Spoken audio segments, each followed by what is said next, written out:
Hello, my lovelies. This is me, your diva Kagramacha, and in this video, I have something different from my regular content.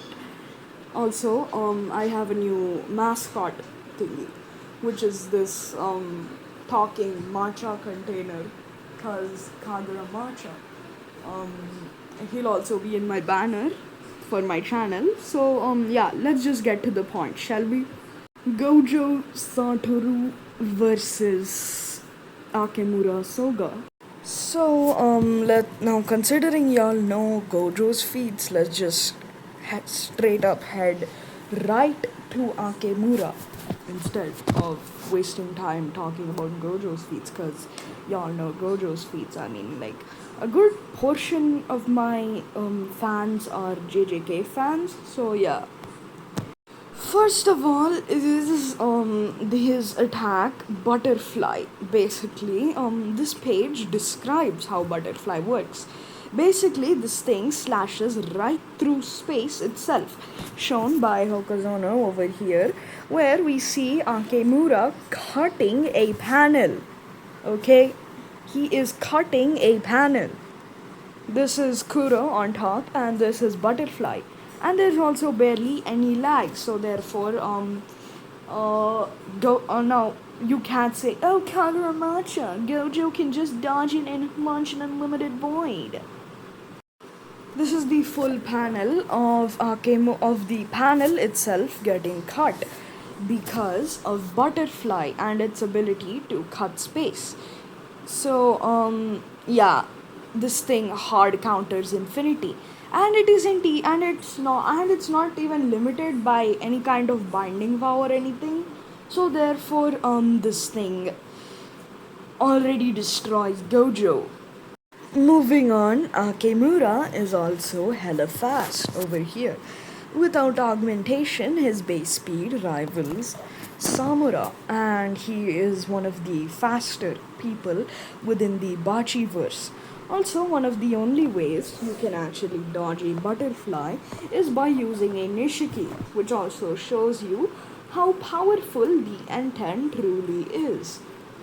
Also, that and also we know that Gojo is literally one of the fastest sorcerers.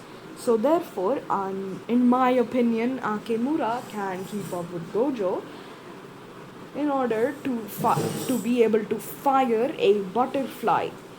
Moving on, this man, one of his abilities is the malediction, which basically annihilated 200,000 lives, which is a lot of lives, destroying an entire country.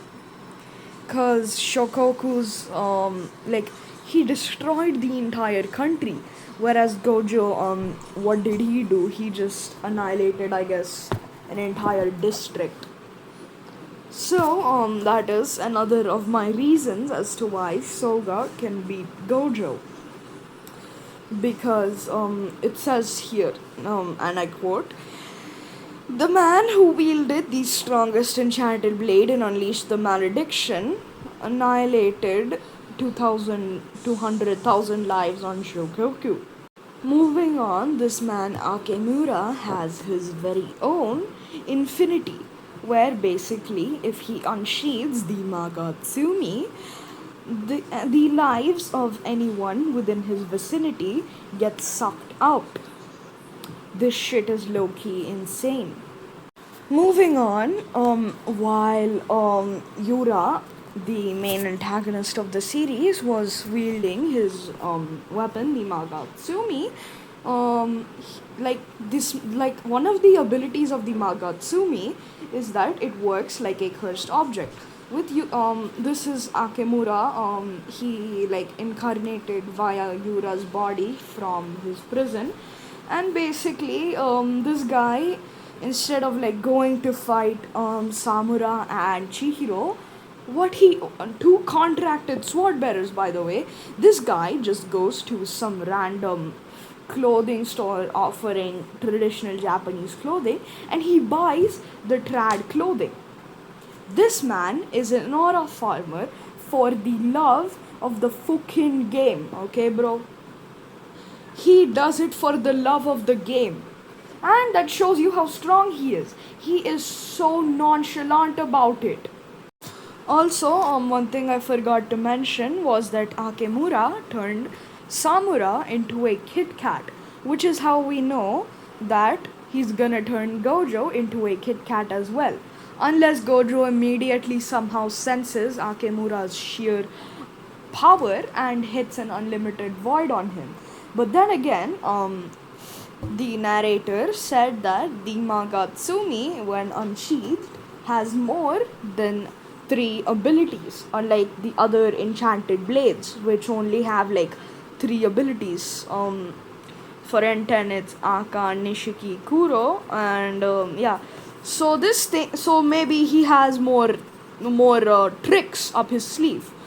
So Akemura wins this. It is just too easy for him. That's how goaded he is. Bye. Have a great time.